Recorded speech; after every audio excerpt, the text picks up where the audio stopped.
in Nigeria here, mainly, tongues is seen as a sign of the Holy Spirit, infilling of the Holy Spirit. In fact, if you don't speak in tongues, it is assumed you don't have the Holy Spirit. Is tongues really a sign of the Holy Spirit? And it's the sign of the opposite. Wow. It's really important for us to understand. It's important for us to understand the whole picture of tongues. Yes. Right. So when man starts to worship man, Yes. right? You have Nimrod. He becomes the great hunter, which really probably means more like great warrior. He starts to lead armies and he starts to conquer the world. And so what happens afterwards? They build a tower, right? Big one, yes. So that they'll sit in the midst of the heavens. They didn't, you look at ziggurats, which are all over the world, that are Yes. basically pyramids like that. And at the top of them, they have a room where they have stars and moons painted on it. And that's what it's talking about. Even after the dispersion, everybody continued to try to do it. Wow. But there was a dispersion. So God had everybody speaking the same language, and then he made everybody speak in different tongues. So what happened? So when I talk to you, you can't understand me. Exactly. You talk to the next person.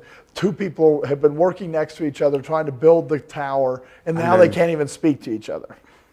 Terrible cost. It's really important to understand that Jesus Christ came to undo the curse of the first Adam.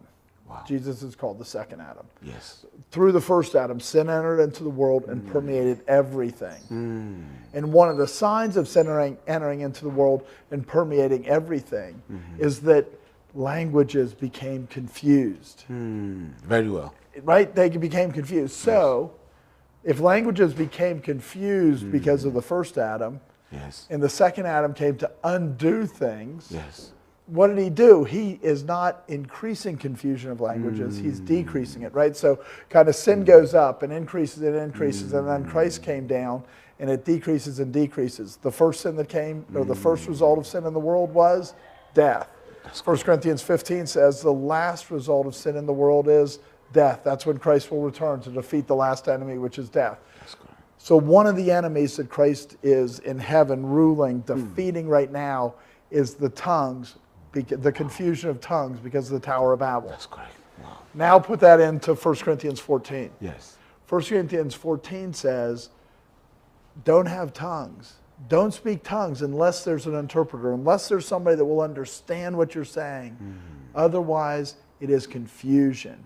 Right? 1 Corinthians 14:33. Yes. It is confusion, and God is not the author of confusion, but of peace. That's true.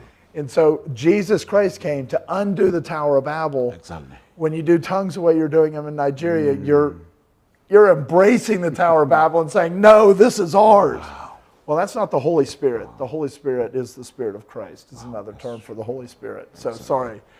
The Holy Spirit is not the spirit of confusion, but of peace. Wow. And even the tongues, all the different tongues, creates a lot of divisions. Yes. Even within Pentecostal denominations, Exactly. it creates a lot of divisions because one's saying, you're not saved, you didn't speak in tongues. And the other's saying, we have some questions about the tongue. Yes. It just brings confusion. It doesn't bring peace. God is the author of peace, not the author of confusion. That's great. Thank you very much. That's very helpful.